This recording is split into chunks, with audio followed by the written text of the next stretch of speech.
Tonight, AEW presents the New Year's Smash Night 1 special edition of Dynamite on TNT. As always, when it comes to AEW and these TV specials, there is an absolutely stacked card for tonight's show, and it's only Night 1. Of course, it's going head-to-head with NXT's New Year's Evil special, which is on the USA Network as well. So it's going to be very interesting when it comes to the ratings tomorrow night. I know people don't like to talk about the Wednesday Night Wars and the ratings and all that kind of stuff, but it's still important to talk about. I think when it comes to these TV specials, we've seen historically in the past, there is a possibility that NXT can win total viewership, but AEW Dynamite will win the demo. I think the disparity between AEW and NXT when it comes to total viewership, though, recently lends me to think that AEW will come out on top when it comes to this New Year's Smash event in terms of the demo and in total viewership. But nevertheless, it's going to be a really exciting show to see. So I'm really, really excited for this show. I think this card is very, very strong, and there are a ton of great matches to get into. But of course, the match we're going to talk about first is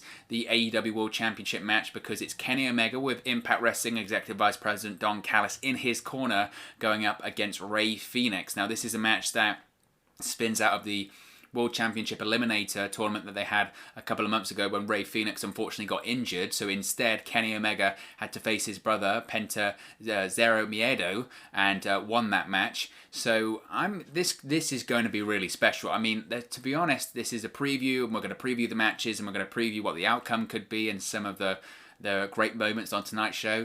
There's not a lot to talk about when it comes to this match, because I don't need to sell you on how great this match is going to be. It's going to be fantastic. It really is going to be something really, really special. I know we're only, 6 days into 2021 so far. This easily could and maybe will be the match of the year come the end of the year. I mean, it's just going to be that strong and that good.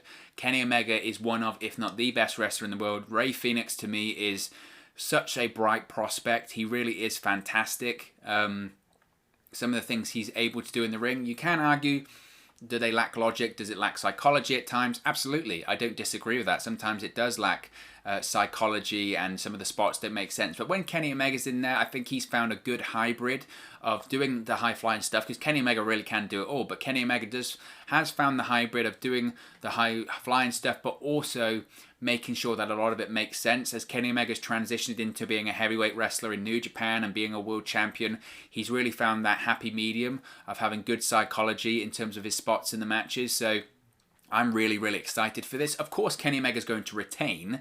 Kenny Omega is going to be the AEW World Champion coming out of this, because he's got a big six-man tag team match main event for Impact Wrestling next Saturday in the Hard to Kill pay-per-view, where he teams up with the Good Brothers to face the Impact World Champion Rich Swann and the Motor City Machine Guns. We know we're probably going to get a Jon Moxley Kenny Omega rematch at some point, possibly AEW Revolution in February. So we're not going to have a shock victory where Rey Fenix becomes the AEW World Champion. But I do think at some point in his career, I think Rey Fenix can absolutely be a world champion. I've said this several times, that WWE for years, and still at this point to be honest, have been chasing that Rey Mysterio replacement. We need someone to replace Rey Mysterio because he does huge in the sort of Latino demographic and the Hispanic demographic. And he's huge with the kids because of the mask. We can sell a ton of merchandise. He's obviously the greatest luchador, especially in WWE history, but he's up there in the conversation just in general. And WWE for years were looking to replace him, so much so that they had to bring Rey Mysterio back to replace himself. The void was that big. They tried Alberto Del Rio. They tried Sin Cara. They tried multiple people, but Rey Mysterio was the only option. To me, if anyone could replace Rey Mysterio, it's Rey Fenix. He's just that good. He's still super young. He's still in his 20s. And he will be a world champion. I have no doubt in my mind he will be a world champion. He is a superstar. He's an absolute superstar. And I think eventually in his career he will be AEW World Champion. Maybe not this year, maybe not next year, but one day he will be World Champion. He's just that good. He is just that good. So I'm really excited to see Kenny Omega face Rey Fenix tonight. I think it's going to be an absolute show stealer. But it's not the only thing that's been announced for tonight's show. There is a ton that's been announced for tonight's show. We have Cody Rhodes in action. The American Nightmare will be facing Matt Sydal in promotion for the Go Big Show, which of course airs on TBS on January 7th. So tomorrow that debuts on TBS. This is all about the promotion. We do have some Go Big Show other stuff appearing on tonight, because we have Snoop Dogg as well. We'll touch on that in a second. As far as the prediction for that one, of course Cody Rhodes is going to win. It's going to be interesting as to see what is the situation for Cody Rhodes in AEW now, because obviously he was, and I guess maybe still is, involved in the whole Sting Darby Allin situation scenario, and maybe he'll continue to be involved in that. It's going to be very interesting to see what happens when it comes to Cody Rhodes and Shaq coming forward now, because of course I think everyone could see the plan was to have Cody Rhodes team up with Brandy Rhodes to face off against Shaq and Jade Cargill. Now obviously Brandy Rhodes is now pregnant, so she's not going to be wrestling anytime soon, so I don't think they'll shelf the plans of having Cody Rhodes and Shaq face off. But the reason I think it was a mixed tag match involving 3 wrestlers and 1 celebrity athlete was that Shaq wouldn't have to do so much of the heavy lifting, there wouldn't be such a big burden on Shaq, and we could actually have a presentable match, especially considering Shaq's age. He's not exactly the springish chicken anymore, and he's not exactly in the best shape of his life either. It was going to be an attraction match anyway, but making it a mixed tag, you could sort of get around some issues there, smoke and mirrors. Now Brandy isn't going to be involved. Do they still go in the route of having Shaq with Jade Cargill? Does Cody Rhodes get another partner? Or does Cody Rhodes face Shaq in a singles match? They're going to do that Shaq involvement somehow. How they do it, I don't know, but it's certainly going to be involvement somehow. When it comes to tonight, Cody Rhodes will win. I don't know what they'll do to continue to plug the Go Big show. Essentially, for Cody Rhodes, it's a massive, massive achievement for him, right? In WWE, he would have never gone into these outside ventures, appearing on TV shows and appearing in movies or anything like that. So it's huge for Cody Rhodes. It's big for AEW. Obviously, it's involved in the Turner Network. It's TBS. So that's why Cody Rhodes is involved in that. But it's a good representative, and it gives you an idea of those at, well, it's not even Turner anymore, it's at Warner Media. It's a good indication of how they view, and TNT and those involved in the Turner Network as part of Warner Media, how they view AEW. They are such a big fan of it because it does, whilst it might not do like 1 million live viewers, it does very close every week. It does very, very well in terms of the key demographics. Probably the highest rated stuff they're going to get if it's not NBA on their network. Obviously, the NBA does very, very well for TNT. But in terms of that, it does very good numbers in the demographics. So they want to promote it because there's still a lot of growth for AEW to do in the ratings, and I think we will see growth in the ratings over the next couple of years. So they're willing to promote it. That's why Cody Rhodes is involved in that Go Big show, and I think he'll beat Matt Sydal tonight. What else have we got announced for tonight's show? Well, we also have the return of Jon Moxley. Now you can see there Kenny Omega's on the screen. I mentioned earlier that Jon Moxley and Kenny Omega 2, or 3, I guess, because the first one actually happened at Full Gear in 2019. That is going to happen. It's going to happen. I would probably think Revolution. We do have that Beach Bash coming in February, I think, as well. So it's a possibility we could see Jon Moxley versus Kenny Omega then. Or if it doesn't happen then, it's going to happen at Revolution. I think Jon Moxley, this is what I said, I did an Impact Wrestling video today talking about Kenny Omega, because if you hadn't seen it, Kenny Omega did appear on Impact Wrestling once again last night. He was involved in the segments with the Impact World Tag Team Champions, the Good Brothers. They attacked the Impact World Tag Team World Champion Rich Swann and the Motor City Machine Guns, and I speculated that maybe the ending we could see tonight for Dynamite, we could see Kenny Omega defeat Rey Fenix. Then afterwards, we have Jon Moxley make his return to AEW. He tries to attack Kenny Omega. What happens? The Good Brothers, the Impact World Tag Team Champions, Carl Anderson and Doc Gallows, then make their AEW debuts as part of this AEW and Impact Wrestling crossover. They attack Jon Moxley, and then standing tall to close the show, it's the Biz Cliz. It's the AEW World Champion Kenny Omega, Impact Executive Vice President Don Callis, Kenny Omega's manager and mentor, and the Impact World Tag Team Champions, the Good Brothers. I could certainly see that being a possibility for the ending of tonight's show. AEW loves a brawl. They love chaos. They love multi-man, coming out to the ring, brawling and all that kind of stuff. So I wouldn't rule that out. I think that's absolutely a possibility for an ending that they could do for tonight's show. So Jon Moxley is returning. Obviously, we saw him last week on the Brody Lee Celebration of Life episode of Dynamite. He did a taped promo on there, which was excellent. It was a fantastic promo talking about pro wrestling in terms of being a community, a family, and the way that they come together. So it's nice to see Jon Moxley back in person, and I wouldn't be surprised if he's taken up by the Good Brothers. That's my prediction for tonight. We've also got announced that Sting is going to be appearing, because of course Sting's a regular character on the show now. He appears every single week on Dynamite. I think we're probably going to see more of him with Darby Allin. Last week on the Brody Lee tribute show, of course, we saw Darby Allin make an entrance, but then we saw Sting make an entrance. So I think the speculation that most people thought would be the case with Sting in AEW, that he would be a mentor figure, a manager figure to Darby Allin, is going to be the case, and I think that's absolutely the right use for him. There's been this talk about whether or not Sting will wrestle. Will he actually have matches? Will there be cinematic matches? Won't he be taking bumps, etc.? I think, look, we've had that discussion several times at this point. I don't want to see it. I'm not a fan of it. Cinematic, yes, it depends how they can pull that off. If it's not good, I don't think they should do it. There has been a bit of, not criticism, but people sort of saying, I get it's great having Sting on the show every week, but just coming out, doing a promo with Tony Schiavone, we might need something different in the sense. Last week was different. He made the appearance with Darby. They're telling a story there. They're obviously telling a story when it comes to Darby Allin and Sting and being that mentor figure. Sting has been pointing out Darby Allin several times. Darby Allin has been standing up in the stands by himself in the same way that Sting would stand in the rafters by himself. It's the indication that Sting will be Darby Allin's coach in the same way that Arn Anderson is the coach for Cody Rhodes, the same way that Jake the Snake is the manager of Lance Archer, the same way that Tully Blanchard is the manager for Shawn Spears and FTR. That's going to be the case. Ricky Guerrero is the coach for Nyla Rose. That's what Sting, I think, is going to be. But we could see a different version of a coach in comparison to an Arn Anderson, where Arn Anderson is strictly strategy. He's a bit like an NFL coach. Sting, I think, will be more of a mentor, and also maybe physically get involved with the baseball bat and all that kind of stuff. Speaking of Darby Allin, of course, next week in Night 2 of New Year's Smash, Darby Allin will defend the TNT Championship against Brian Cage, who of course is the FTW champion, part of Team Taz. This week we will have the weigh-in for that. I think there's going to be a big disparity in terms of the weigh. I think Brian Cage is, 250, maybe closer to 300 pounds. Darby Allin, is he even 200? I would suspect he's probably under 200. And Darby Allin, frankly, being in a weigh-in is slightly laughable. He's not exactly the biggest guy. I think the Sting appearance will probably come during this weigh-in. Will we actually see a proper weigh-in? I don't know. That doesn't really seem like Darby Allin's style. Maybe we'll see what we've seen in the last few weeks, and Team Taz threatens to get involved and threatens to attack these guys, and then Sting makes the save. I don't know.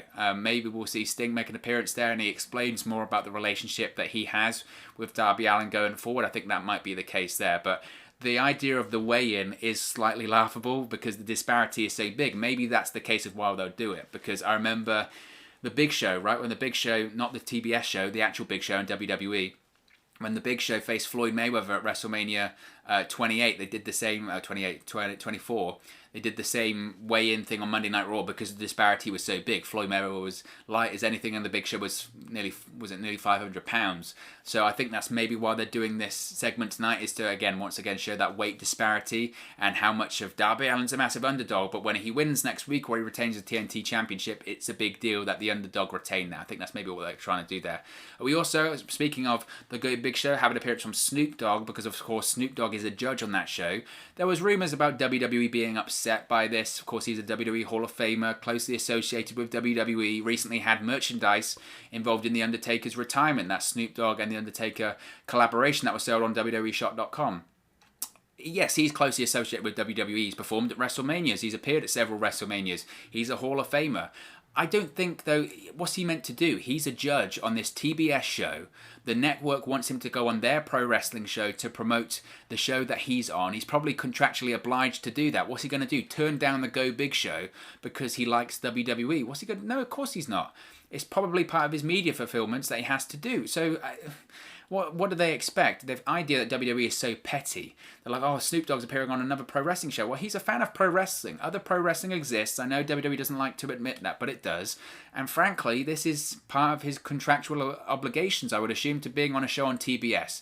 So unless they're going to pay him the same amount that the Go Big Show are paying him, and Warner Media and TBS are paying him to be a judge on that show, I think he can probably do what he wants. And it's Snoop Dogg. He makes very good money anyway. WWE will be very glad to have him back. They can talk about having heat, but they're hardly going to hold a grudge, are they? If Snoop Dogg says, oh, I'll appear on Raw next week, you don't think they won't do it? Of course they will, because they want the ratings. They're desperate for the ratings.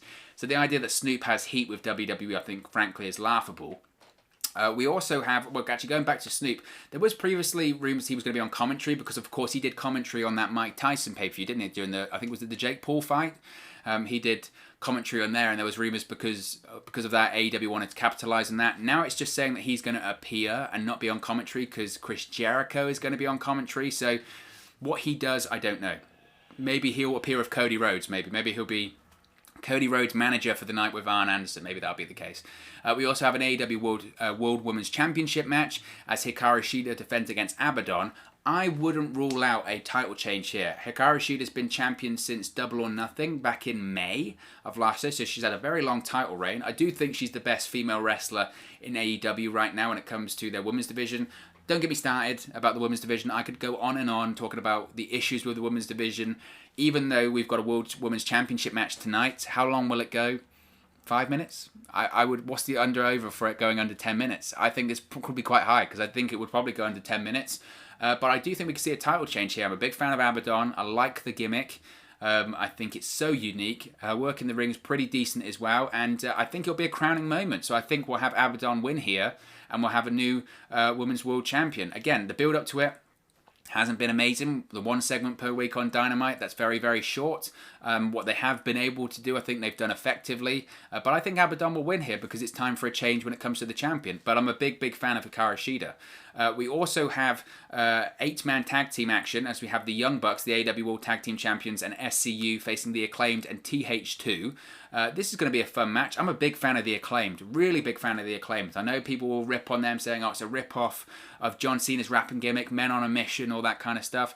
I like it. I think it's very well done. And I like AEW having original talent, different talent that previously hasn't been seen that much on the indie scene. I think definitely one of them's had a tryout with WWE before and didn't get signed, which is madness for me. It'll be interesting to see what happens with the Young Bucks. I think the Good Brothers will debut on AEW Dynamite tonight. So I think the Young Bucks and SCU will win, with TH2 probably taking the pinfall to protect the Acclaim, because I think the Acclaim has a huge upside. I really do. I think they have a great upside. So I think that might be the case. But of course, SCU are in there, and there's been a lot of friction when it comes to them recently in terms of the storyline. So maybe SCU take the pinfall and the Acclaim get the victory there. It could go either way. It really could go either way. We have Chris Jericho once again on commentary. Huge fan of Jericho being on commentary. I think he's unbelievable. He's incredible on commentary. Once he decides to hang it up and decides that he doesn't want to wrestle anymore, he'll just be a commentator for AEW. He's really that good, and he's spoken about that. He said it wasn't something initially he was considering, but given that he gets such a positive reception doing it, and he's very, very good at doing it, I'm very sure that he's going to continue to be a commentator once his in-ring days are over. I think he's fantastic at it. I think he does a very, very good job in being a commentator. So I have no doubts he'll be a commentator post AEW. And I guess if he's got nothing to do on the show, why not? Why not have him on commentary? He does a very good job. His chemistry he has with Tony Schiavone on commentary, by the way, is excellent. It's very, very good, very strong. So I think maybe in the future, we know that second TNT show is coming, or the third hour, whatever it may be on TNT is coming. Why not have just Schiavone and Chris Jericho on commentary for that? I think it'd be a lot of fun. And finally, also, we have Wardlow versus Jake Hager tonight as well. We have the two big beasts of the Inner Circle facing off. It's going to be a tough one, actually. These two guys are pretty protected in terms of their in-ring. I would maybe suggest that Jake Hager wins, but it could be a toss-up. It could be no finish at all. I wouldn't be surprised. They're playing up, and it's difficult to follow what this storyline will eventually be. I think eventually MJF will turn on Chris Jericho, and Wardlow and MJF will remove themselves from the Inner Circle, and then I guess Jericho turns babyface. I don't know. I'm not really sure where this storyline is going. Not that that's a bad thing, though. If you can predict things, sometimes it makes things boring. So this one's difficult to decide. I'm sure we'll have some Inner Circle people at ringside. I saw MJF will get involved in ringside as well. This one they've been teasing for a while. They've been teasing it ever since they went to Las Vegas, didn't they? That it's quite... it's not normal, actually, that you have two big, giant muscle people or bodyguards per the faction. Usually you just have the one. They're the muscle guy. They're the big bodyguard of the faction. So the fact that they've got two now feels a bit off, but it's an interesting dynamic. I'm a huge fan of Wardlow. I think... I've said this a few times, that I think whenever Wardlow decides to turn on MJF, it's going to be the Triple H Batista moment, and I do compare it to that. I think it's going to be really interesting to see that, because I think Wardlow is a future big star. I really do. In the same way that MJF, I mean, he's already a star, but I think Wardlow is going to develop a lot in 2021. I really do. So very exciting show. But of course, as always, this is just one man's predictions. What are your thoughts and predictions for tonight's night one of AEW New Year's Smash for AEW on TNT? Let me know your thoughts in the comment section below. I'll do my best to respond and reply to all of your comments. Really enjoy interacting with you guys. Talking about AEW, WWE, Impact Wrestling, NXT, New Japan, you name it, we talk it here at Wrestle News 365. So get involved in the community, drop a comment below, all opinions are welcome. If you have enjoyed this video, please do smash a like on the like button, really does help us out here on YouTube, go up the rankings and get into people's recommendation feeds if they haven't seen our videos previously. But most importantly, if you haven't already, please do subscribe to Wrestle News 365. You can do that by clicking the bottom right hand corner of the screen right now, or if you wait a few seconds, there'll be a subscribe button at the end of this video along with another video for you to watch. Thank you very much for watching, listening, streaming, or however you come across this video today, and I'll speak to you again very, very soon. Hey guys, thank you for watching, listening, streaming, or however you come across this video today. Be sure to click on the video on the right there to watch our next video, or click the bottom there to subscribe, or the bottom right hand corner. Thank you very much, and I'll speak to you again very soon.